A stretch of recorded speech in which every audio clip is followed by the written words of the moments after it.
দীর্ঘ ২৫ বছর পর আত্মসমর্পণ করলেন মাওবাদী নেত্রী পুষ্পা ওরফে শকুন্তলা মাহাতো। কলকাতায় এসে আত্মসমর্পণ করেন তিনি। তার থেকে একটি এসএলআর রাইফেল, একটি ম্যাগাজিন এবং ৩৭ রাউন্ড গুলি উদ্ধার করা হয়। বুধবার কলকাতা পুলিশের কমিশনার অজয় কুমার নন্দ সাংবাদিক বৈঠক করে মাওবাদী নেত্রীর আত্মসমর্পণের খবর জানান।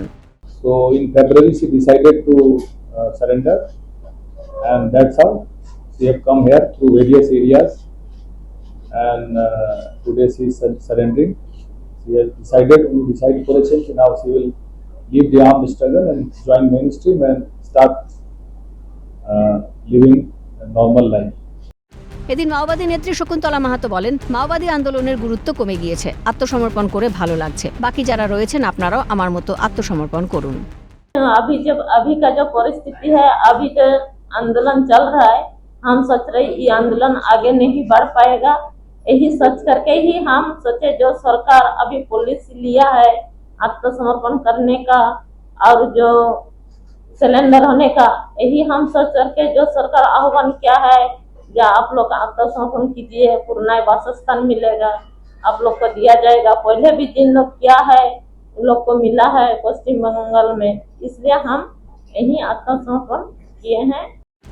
কে এই শকুন্তলা মাহাতো ওরফে পুষ্পা? ঝাড়গ্রামের বেলপাহাড়ির মেছুয়া গ্রামের বাসিন্দা শকুন্তলা মাহাতো। তিনি পুলিশের খাতায় বর্ষা, পুষ্পা আবার পরি নামেও পরিচিত। মাত্র ১১ বছর বয়সে ২০০১ সালে চরম দারিদ্র্য, অনাহার এবং তৎকালীন সামাজিক রাজনৈতিক পরিস্থিতির প্রভাবে তিনি মাওবাদী সংগঠনে যোগ দেন। পরবর্তী সময়ে বিভিন্ন মাওবাদী স্কোয়াডে গুরুত্বপূর্ণ দায়িত্ব পালন করেন শকুন্তলা। দীর্ঘদিন ধরে তিনি পশ্চিমবঙ্গ ও ঝাড়খণ্ডের বিভিন্ন এলাকায় সংগঠনের কার্যকলাপে সক্রিয় ছিলেন। অভিযোগ, ২০১১ সালে পশ্চিমবঙ্গের সরকার পরিবর্তনের পর বহু মাওবাদী নেতাকর্মীকে মূল স্রোতে ফেরানোর উদ্যোগ নেওয়া হলেও শকুন্তলা মাহাতোর পুনর্বাসনের জন্য তেমন কোনো কার্যকর ব্যবস্থা গ্রহণ করা হয়নি। এরপর তিনি ঝাড়খণ্ডের বিভিন্ন মাওবাদী স্কোয়াডের নেতৃত্বে যুক্ত থাকেন। একাধিক ঘটনায় তার নাম জড়িয়ে যাওয়ায় ঝাড়খণ্ড সরকার তার মাথার দাম ১০ লক্ষ টাকা ঘোষণা করে। এই মুহূর্তে আমি রয়েছি ঝাড়গ্রাম জেলার বেলপাহাড়ি ভেলাইডিয়া অঞ্চলের মেছুয়া গ্রামে। আর এই বাড়িটি হচ্ছে শকুন্তলা মাহাতোর বাড়ি, এবং সেই বাড়িতে এই মুহূর্তে আমরা এসে উপস্থিত হয়েছি, যেটা এই মুহূর্তে শিরোনামের খবরে দাঁড়িয়েছে যে এই শকুন্তলা মাহাতো আজ থেকে প্রায় ২৫ বছর ধরে তিনি মাওবাদী সংগঠনের সাথে যুক্ত, এবং আজ তিনি আত্মসমর্পণ করলেন কলকাতার ডিজি, আইজি, উচ্চপদস্থ পুলিশ কর্মীদের হাত ধরে। এই রীতিমতো পরিবার পরিজনদের সাথেও কথা বলবো। দাদা, আপনার নাম যদি একটু পরিচয় দেন। আমার নাম অমিয় মাহাতো। আপনার কে হন? আমার নিজের দিদি হয়। ঘটনাটা কি হয়েছিল যে আজকে তিনি তো আত্মসমর্পণ করলেন?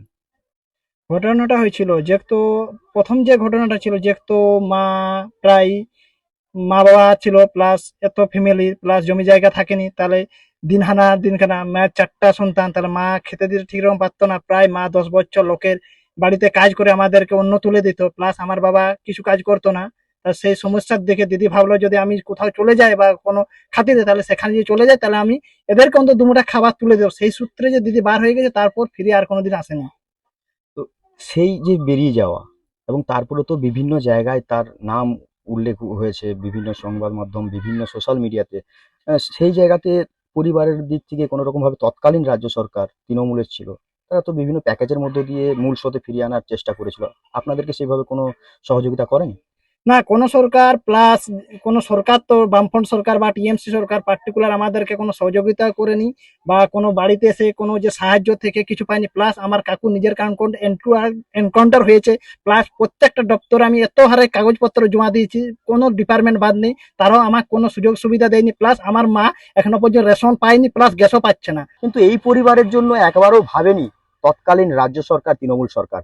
কিন্তু সরকার পরিবর্তনের ফলে কিন্তু এই মুহূর্তে কিছুটা আলোর দিশা দেখছেন এই পরিবার পরিজনেরা। এই মুহূর্তে এই ভাঙাচোরা বাড়িতেই তারা থাকছেন।